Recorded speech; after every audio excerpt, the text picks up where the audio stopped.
अस्सलामुअलैकुम जी। Particle physics chapter 2 the quark model. आज का मॉडल हम देखने वाले हैं ग्लासगो स्लैम विनबर्ग मॉडल। अब आपके पास इसकी डिटेल देखेंगे, इसकी जरूरत क्यों थी और इसके फायदे क्या थे। तो शुरू करते हैं। अब ये मॉडल बेसिकली थ्योरेटिकल फ्रेमवर्क पे है जो यूनिफाई करता है इलेक्ट्रोमैग्नेटिक और वीक न्यूक्लियर इंटरेक्शन को एक सिंगल इंटरेक्शन बनाता है जो कि इलेक्ट्रो वीक इंटरेक्शन कहलाती है। ये मॉडल बुनियादी तौर पे इंडिपेंडेंटली ग्लासगो ने 1961 में इंडिपेंडेंटली प्रपोज किया था। फिर अब्दुल सलाम और स्टीवन विनबर्ग ने 1967 के अंदर इसे फर्दर डेवलप किया। इसकी एक्सपेरिमेंटल वेरिफिकेशन की बात की जाए तो 1983 में जब डिस्कवरी हुई बोसॉन्स की, डब्ल्यू बोसॉन्स और जी बोसॉन्स को, तो इसको कंफर्म किया गया कि प्रैक्टिकली भी ये बात सही है। तो ये कोर पार्ट बन गया standard model of particle physics का। अब इस मॉडल से पहले की कंसेप्ट क्या थे? इलेक्ट्रोमैग्नेटिक जो थी वो डिस्क्राइब की जाती थी क्वांटम इलेक्ट्रोडायनेमिक्स से, क्यूईडी जिसे हम बोलते हैं, और वीक इंटरेक्शन एक्सप्लेन की जाती थी बीटा डिके से।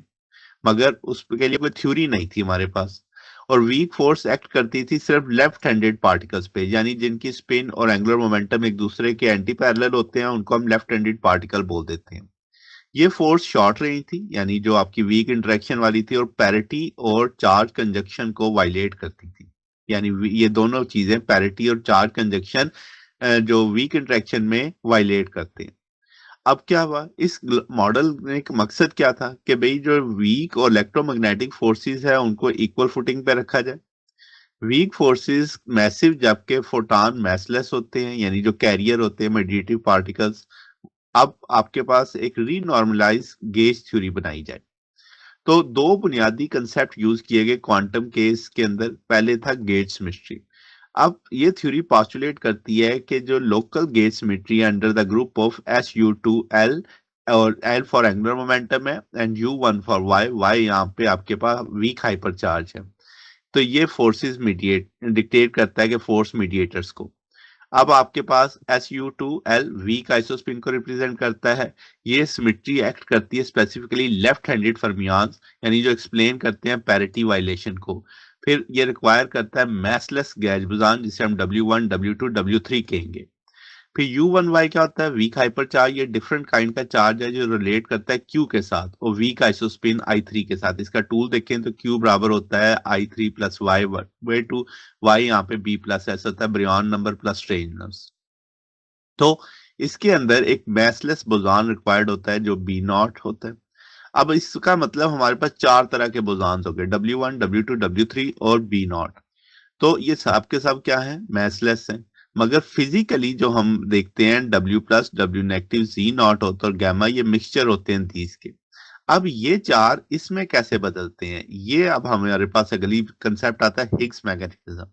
तो ये जो सिमेट्री है स्पॉन्टेनियसली ब्रेक डाउन करती है U1 इलेक्ट्रोमैग्नेटिक, यानी इलेक्ट्रोमैग्नेटिज्म की सिमेट्री पे। ये अचीव किया जाता है कम्प्लेक्स हिग्स फील्ड के जरिए जो पूरी जगह पे फैली हुई है।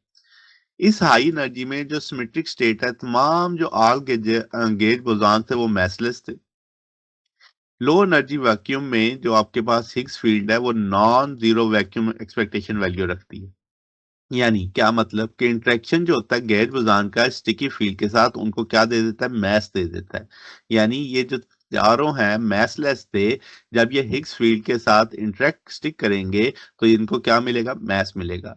तो एक स्पेसिफिक कॉम्बिनेशन यानी W3 और B नॉट ये अनस्टक रहते हैं। इनको यानी ये मैस गेन नहीं करते, यानी ये हिग्स फील्ड के साथ इंटरेक्ट नहीं करते, तो ये मैसलेस रहते हैं और ये क्या बन जाते हैं? फोटॉन बन जाते हैं। तो इसी तरीके से अब अगर देखा जाए कि इस मॉडल ने जो सिर्फ थ्योरेटिकल नहीं था, यानी इसकी जो प्रेडिक्शन थी बाद में कंफर्म भी हुई। तो मॉडल ने प्रेडिक्ट किया था पार्टिकल्स को जो इंटरेक्ट करेंगे via Z not boson without changing charge. तो ये डिस्कवर हुआ किससे? 1973 में। फिर जो स्पेसिफिक रिलेशनशिप था मैसिस का वो भी इसमें कंफर्म हो गया 1983 में। फिर हिग्स बोसॉन का जो मॉडल था जो उसमें स्केलर पार्टिकल प्रोवाइड मैस करता है वो भी डिस्कवर हुआ 2012 के अंदर। तो ये एक तरह से प्रेडिक्शन और सक्सेस थी कि जो जो चीजें इसने बताई वो काफी हद तक डिस्कवर भी हो गई, प्रैक्टिकली एक्सपेरिमेंटली वेरीफाइड हो गई। तो ये इस मॉडल की सक्सेस थी। तो ये हमारे पास इस टॉपिक था। अगर आपको इसमें कोई बात पूछनी हो, डाउट हो, नीचे कमेंट्स में पूछ सकते हैं। वीडियो अच्छी लगी हो वीडियो को लाइक कीजिएगा, दोस्तों के साथ शेयर कीजिएगा, चैनल को सब्सक्राइब कर दीजिएगा। अब तक के लिए इतना ही, बाकी इंशाल्लाह नेक्स्ट देखेंगे। ओके, अल्लाह हाफिज।